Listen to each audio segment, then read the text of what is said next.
Hai, hello, selamat petang, salam sejahtera. Apa kabar kamu semua? Kita santai dalam pilihan raya kali ini, santai dalam campaign pilihan raya. Baik, baru beberapa hari campaign, kalau aku tak silap masuk hari keempat hari ini campaign PRU 15, dan ada 10 hari lagi untuk kita sama-sama menentukan siapa kerajaan.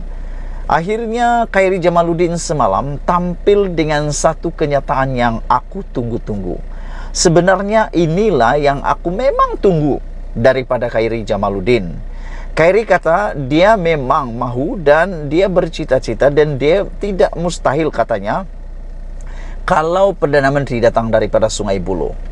Selain itu beliau juga mengatakan bahwa beliau mahu memimpin UMNO dan mahu juga jadi Perdana Menteri kalau ada peluang.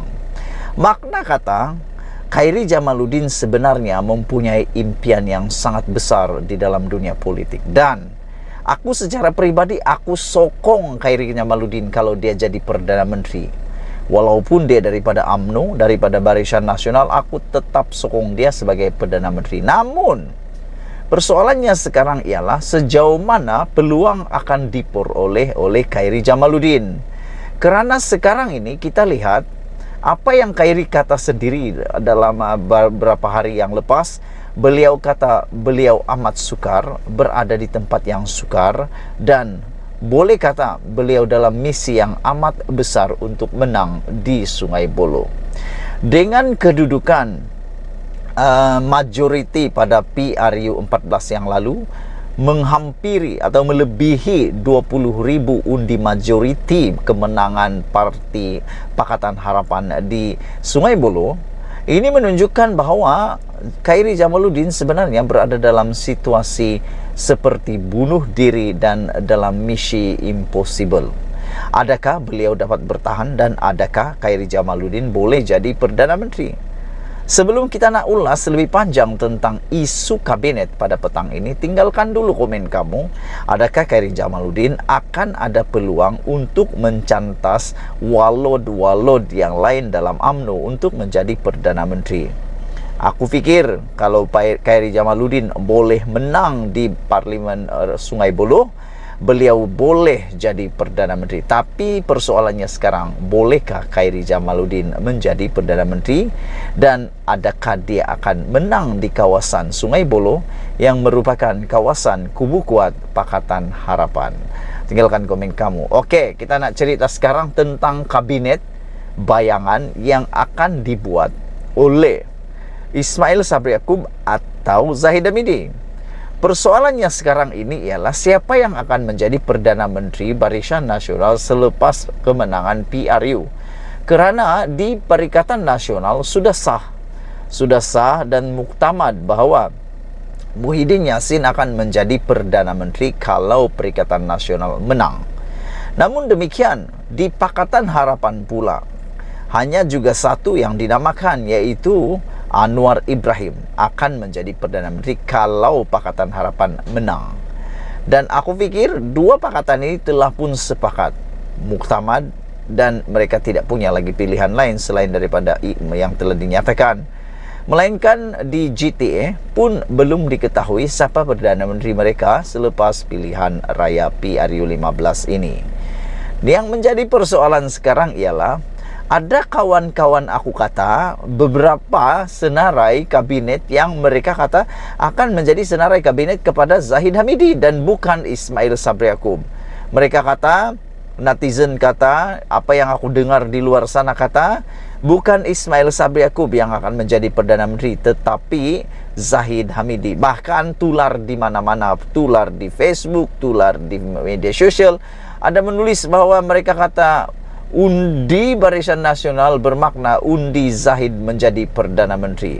Jadi nampaknya rakyat sudah menghidu bahwa yang akan menjadi Perdana Menteri selepas PRU kalau ditakdirkan Barisan Nasional menang ialah Zahid Hamidi, bukan Ismail Sabri Yaakob. Kerana selepas pengguguran beberapa menteri daripada dicalonkan dalam PRU15, kita sudah melihat bahwa Ismail Sabri Yaakob sebenarnya sudah kekurangan sokongan untuk menjadi Perdana Menteri. Oleh sebab itulah besar kemungkinan, kata para netizen, para pengundi yang aku tanya, aku buat tinjauan, mereka kata BN kalau menang pasti Zahid yang akan menjadi Perdana Menteri. Makna kata, bila mereka mengundi Barisan Nasional, mereka sedang mengundi Zahid Hamidi sebagai Perdana Menteri. Itu kata netizen dalam analisis dan juga tinjauan yang dibuat oleh saya. Tapi yang aku nak ulas juga ialah kabinet yang akan dibuat oleh Zahid Hamidi ini, siapakah ahli-ahlinya? Pertama, timbalan Perdana Menteri. Siapa timbalan Perdana Menteri selepas Zahid menjadi Perdana Menteri?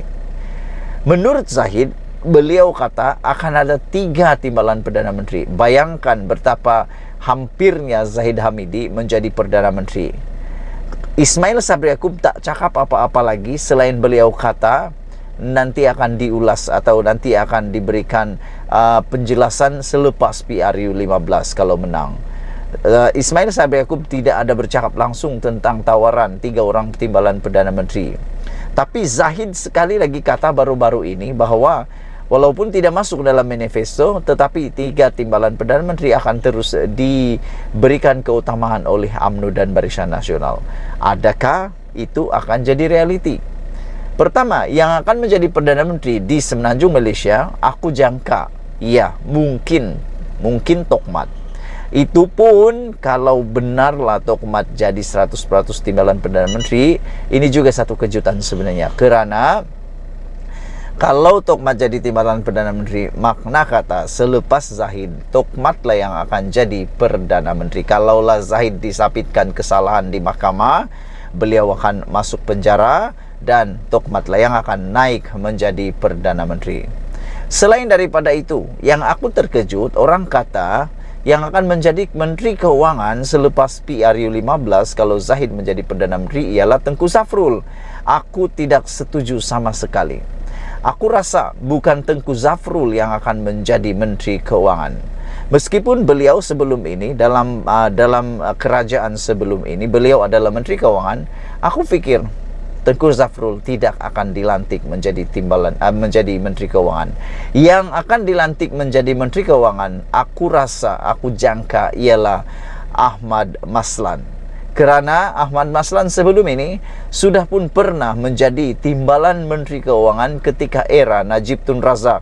Waktu itu Najib adalah Menteri Keuangan, Ahmad Maslan adalah timbalan. Maksudnya kalau Zahid naik nanti Ahmad Maslan lah yang akan menjadi Menteri Keuangan Malaysia. Di tempat yang lain pula, Menteri Kesihatan. Aku fikir Menteri Kesihatan pun bukan Khairi Jamaluddin. Akan ada orang yang lain yang akan menjadi Menteri Kesihatan menggantikan Khairi Jamaluddin. Dan yang lebih menarik, aku menjangkakan Kementerian Belia dan Sukan mungkin akan diambil oleh Tengku Zafrul. Kerana Tengku Zafrul merupakan seorang atlet. Beliau suka bersukan. Jadi, aku rasa dia akan menjadi Menteri Belia dan Sukan. Hisamuddin, beliau tetap sebagai Menteri di dalam Keselamatan Dalam Negeri. Dan siapakah yang akan menjadi orang penting menggantikan Hamzah Zainuddin? Itu menjadi persoalan besar. Itu dia pada pendapat aku 2 perkara tentang timbalan Perdana Menteri dan juga tentang Menteri Keuangan. Aku rasa bukan Tengku Zafrul tetapi Ahmad Maslan lah yang akan menjadi Menteri Keuangan kita selepas PRU kalau ditakdirkan Barisan Nasional menang. Sekian dulu untuk kali ini. Jangan lupa tinggalkan komen Anda, tekan butang subscribe. Kita jumpa lagi. Bye-bye.